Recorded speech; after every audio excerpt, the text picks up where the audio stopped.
حضرت عبداللہ ابن عباس رضی اللہ تعالیٰ عنہ سے مروی ایک روایت ہے، میں ایک دن حضور کے پیچھے بیٹھا ہوا تھا، سواری میں حضور کا ردیف تھا، تو حضور نے فرمایا، اے بیٹے، اے لڑکے، میں تجھے کچھ کلمات سکھاتا ہوں، تو اللہ کے حقوق کا خیال رکھ تو وہ تیری حفاظت فرمائے۔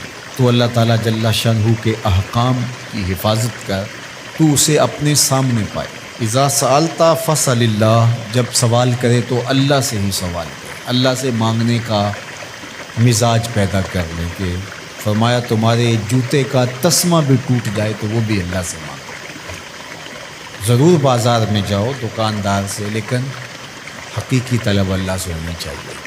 بات بات پہ اللہ سے سوال کرو، بڑی سے بڑی چیز بھی اس سے مانگو، چھوٹی سے چھوٹی چیز بھی اسی سے طلب کرو۔ ہماری ساری ضرورتوں کا کفیل ہمارا رب، ہمارا مالک ہے۔ تو دوسری نصیحت یہ کی کہ جب تو استعانت طلب کرے، مدد طلب کرے، تو اللہ سے ہی استعانت طلب کرے۔ وعلم، اور جان کہ اگر ساری امت، سارے لوگ، پوری قوم جمع ہو کے تمہیں فائدہ پہنچانے کی کوشش میں لگ جائیں تو تمہیں وہی فائدہ پہنچا سکتے ہیں جو تیرے لیے تیرے رب نے لکھا ہے۔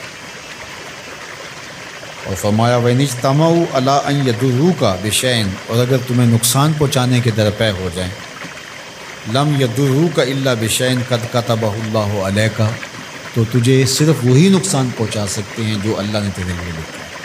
سارا زمانہ بھی مخالف ہو جائے، تیرا کچھ نہیں بگاڑ سکتا۔ ہاں، تیرے مقدر میں اگر کوئی چیز، کوئی بگاڑ لکھا ہے تو وہ ہوگا، اس کا ذریعہ وہ بن جائیں گے۔ تو اس لیے پھر اسی سے مانگو، اسی سے طلب کرو۔ رفعت الاقلام وجفت الصحف، جو لکھنا تھا اللہ نے لکھ دیا، لکھنے کے بعد قلم اٹھا لیا گیا اور جن صحیفوں پہ لکھا تھا وہ خشک ہو گئے۔ اب کتابیں بند ہیں، تو اس لیے اس نے تیرے لیے جو لکھا ہے وہ ہو کے رہے گا، تو خام خواہ لوگوں سے ڈرنے کی ضرورت نہیں ہے، اور تیرا فائدہ، تیرا نقصان اسی کے دستے قدرت میں ہے، تو اسی سے طلب کر، اسی سے مانگ۔ اور فرمایا تو اللہ تعالیٰ جل شانہ کو رخاء میں، خوشحالی میں یاد کر، یعرفک فی الشدہ، وہ تجھے مشکل میں پہچانے گا۔ یعنی جو شخص خوشحالی کے دور میں اس کے پاس دولت ہے، صحت ہے، تو اللہ تعالیٰ کو فراموش نہیں کرتا، اللہ اس کی بدحالی کے زمانے میں اس کو فراموش نہیں کرتا۔ وعلم، اور جان، ان النصر مع الصبر، کہ جو مدد ہے وہ صبر کے ساتھ آتی ہے۔ وان الفرج مع الکرب، اور کشادگی جو ہے وہ مشکل کے ساتھ آتی ہے۔ وان مع العسر یسرا، اور سہولت جو ہے وہ مشقت برداشت کرنے کے بعد آتی ہے، تنگی کے بعد فراخی آتی ہے۔ پہلو مشکل پھر تمنا، پہلو کنڈا پھر پل، شاید مگروں پہلو مکھیاں ڈس دیاں ڈنگ والی۔ تو یہ سب ہوتا ہے، مشکلات، تکلیفیں، آلام، مصائب، ان سب سے گزر کر کے آسانیاں آتی ہیں۔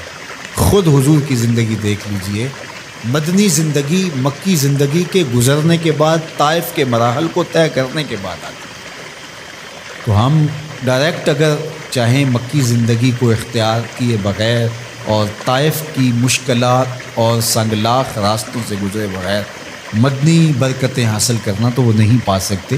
تو یہ اللہ تعالیٰ نے ایک نظام رکھا ہوا ہے۔